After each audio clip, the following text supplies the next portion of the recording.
Bosio llegó allí, ese fue un acierto de Roberto Gil traerlo desde Uruguay y fue el hombre que había que ir a jugar a Cartagena, había que ir a jugar a Jerez y había que ir a jugar. Sí, pero luego chicos jóvenes como Arroyo y Fernando que tenían mucha clase te daban juego porque sí. Arriba el equipo no era especialmente potente, pero luego tenía mucho centrocampista con mucha calidad y con mucho gol. Y también. Luego tenía mucho bregador nato, estaba Paco Ferrando, estaba Revert, había jugadores que tenían ahí esa... Y delante, fíjate, había gente con clase, Sixto y Fenoy. Sí. John García era más discreto, más trabajador, y Alcañiz, ¿qué te voy a decir? Sí, después de Pedro Alcañiz, ¿no? Que al principio Di Stéfano no lo ponía nunca. Pero bueno, el equipo subió, estaba Tony Montes, que era un delantero... Pero luego Alcañiz creo que fue el máximo goleador, ¿no? Sí, Alcañiz fue el máximo goleador. ¿Cómo era Di Stéfano como entrenador? Bueno, pues Di Stéfano era genial y temible. Era un hombre con el que te podías pasar horas y horas escuchándole y aprendiendo latín y griego, y luego, pues si tenía el día cruzado, apártate porque vas por el aire. Y yo conocí ambos registros. Yo viví momentos con él memorables. Un viaje en tren a Coruña, en el partido de Riazor, en marzo del 87, que se puso con nosotros, empezó allí empezamos a beber whisky y a compartir una tertulia de estas sin fin. Distendida, sí. Y fue fantástico. Y sin embargo, al día siguiente acababa el partido, le ponías la grabadora te la graba. Anda a cagar, no sé, era muy mal hablado, o sea, cuando estaba a gusto, tremendo. Y yo también recuerdo el partido de Oviedo, estábamos en el Hotel Marsol de Candás, esto fue en el 86, y estuvimos hasta las 5 de la mañana. Estaba José Vicente Aleixandre, que ya ha fallecido, y él y yo, y bueno, pues acabamos claro, yo tenía 26 años, en aquel momento aún aguantas bien el tirón.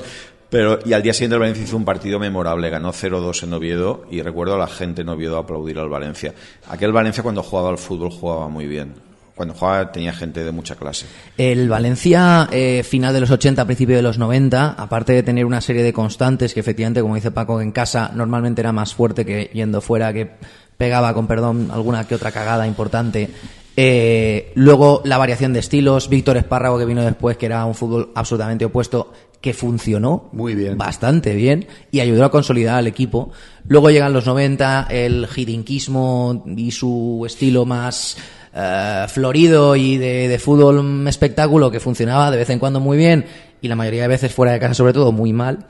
Y es cuando ya entramos en la parte de la SAD y esos locos años 90. Que entiendo que vosotros, como profesionales de la información, el hecho de que todos los días la gente piensa que hoy hay mucha información. Y yo creo que hoy, a día de hoy, 2019, hay mucha información porque te llega muy fácil al móvil, tal.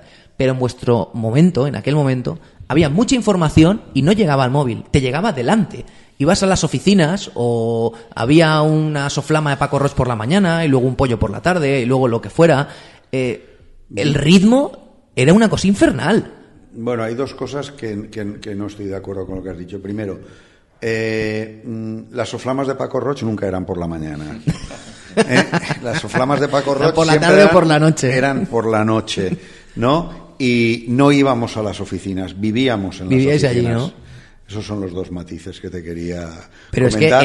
Es que allí esas cosas pasaban. Es otro cambio de estilo completo a la dinámica del club. Es decir, Paco Roig llega como el rey que vuelve de las cruzadas con la espada, rompedor con todo, con un nuevo modelo que es un modelo que se ha acabado por una serie de circunstancias en el año 93-94, que puede ser, yo creo que es la temporada más esperpéntica probablemente, la 93-94 de la historia del Valencia, con diferencia, mucho más que la del descenso, por supuesto, y en aquel momento surge un nuevo modelo de club con unas características diferentes, la de Perú Valencia campeón, la de el club pasa a generar políticas de confrontación permanente con otros clubes, con la dinámica que había. Todos los días había un lío, todos los días había un lío. Lo hubo en el proceso que va desde noviembre del 93 a marzo del 94, que es cuando llega Paco Roig, y toda la etapa de Paco Roig era una etapa de una intensidad en la cual no se podía vivir, era un ritmo era agotador, contarlo ya cansaba, imagínate. Frenético y agotador. Lo que pasa es que él era un personaje que transmitía y que comunicaba, y que sí que tuvo un papel y que generó una historia descendente en cuanto al aprecio por parte de muchos sectores de la afición, que lo veneraron al principio y que al final ya no lo veneraron tanto. ¿Cómo le gusta, Paco, a esta ciudad o a esta sociedad iba a decir, el concepto de showman, agitador, barra pirómano, barra destructor, sobre todo verbalmente? Sí, tienen una capacidad atractiva. De arrastre, ¿no? Trump es presidente de los Estados Unidos, claro. Y no es valenciano, ni Manhattan está al lado de Ruzafa. Sí, bueno, yo creo, fíjate, el valencianismo se había un poco cansado de la moderación y de la austeridad y reclamaba emociones fuertes. Y es verdad que aquel equipo que tenía talento y tenía calidad, pues digamos nunca llegaba a competir en las grandes citas, y eso yo creo que a la gente le generó ya un poco de cansancio. Apareció Romario como banderín de enganche y a partir de ahí... ¿Qué historia aquella, eh? Sí, bueno, la del fichaje, la del homenaje a Kemper, Sí, aquello fue tremendo. Y a partir de ahí, pues en efecto, se genera además una división en el valencianismo. Yo lo que recuerdo que fue un momento... la verdad es que en algunos momentos lo pasé mal porque hubo guerra de guerrillas periodísticas y Paco Rocha, además, yo ahora me llevo fenomenal con él, y lo digo de verdad. Hace poco estuve con él en una entrevista y es súper amable y tal, pero al principio tuvimos pues varios enfrentamientos muy duros, ¿no?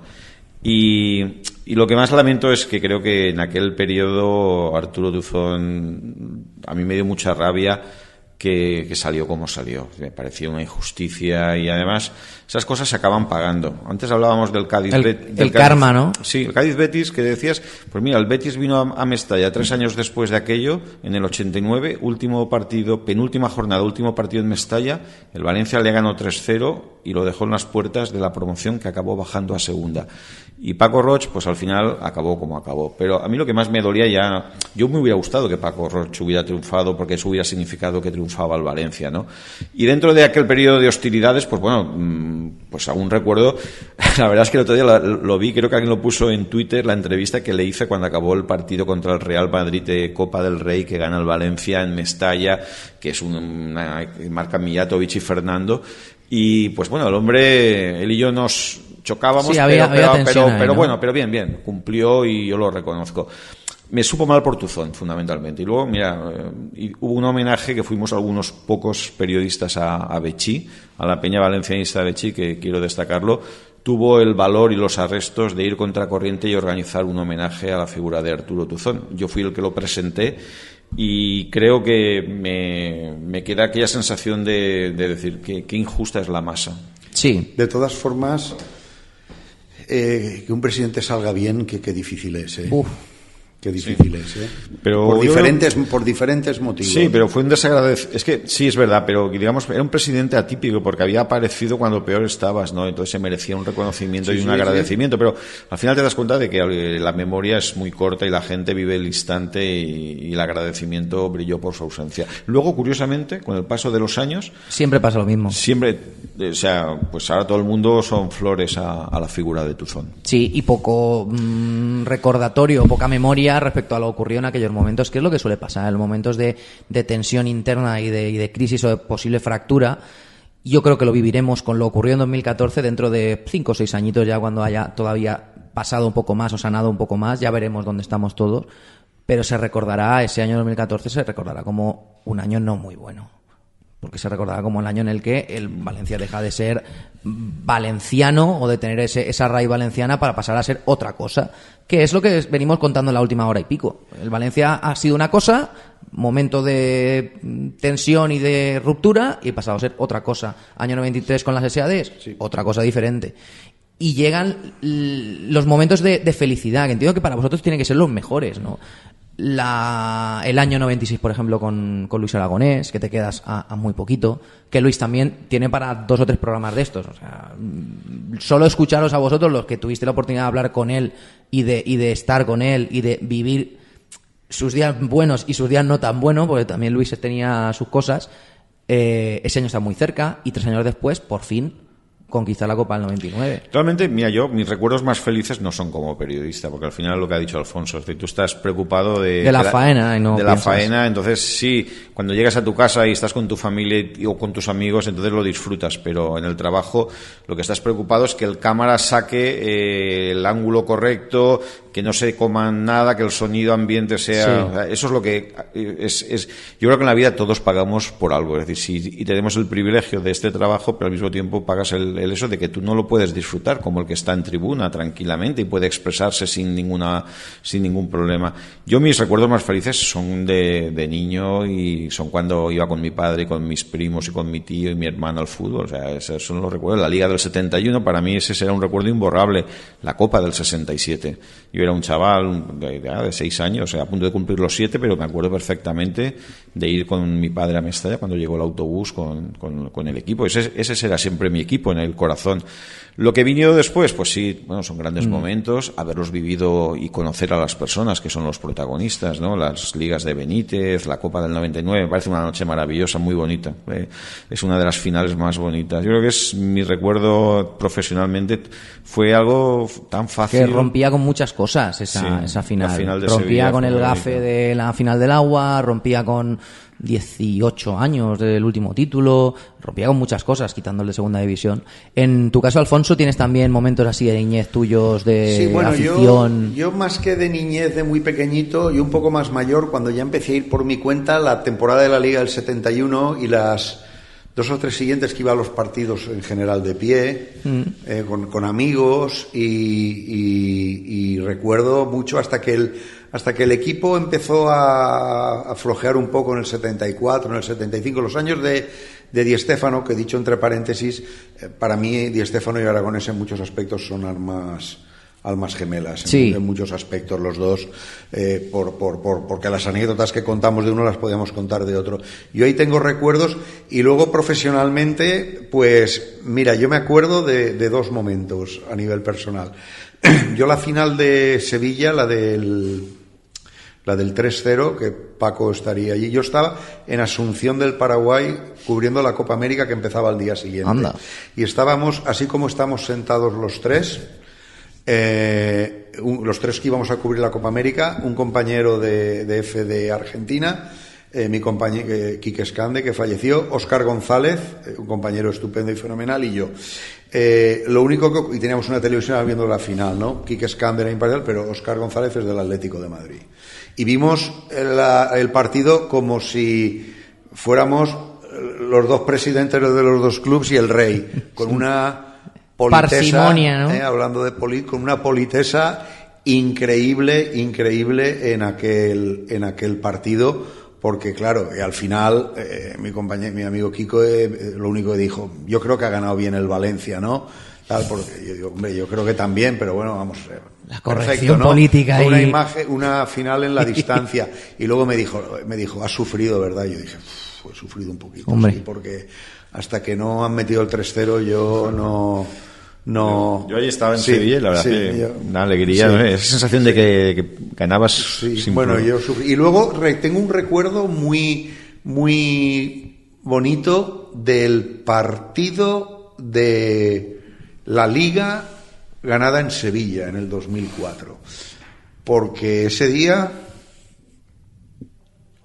yo vi el partido con mi padre. Sí. Mi padre no se encontraba muy bien. Y Lo visteis me juntos. emociona un poco. Sí, bueno, pero escucha, es que yo creo que eso nos ha pasado a todos, Alfonso, de vivencias que tienen los aficionados al fútbol y los profesionales de la comunicación también, de ver partidos con nuestros padres, porque es que ellos son los culpables. Ellos son los culpables de que estemos aquí. En el fondo, nuestros padres son los que han hecho que nos gustara más o menos este equipo o aquel.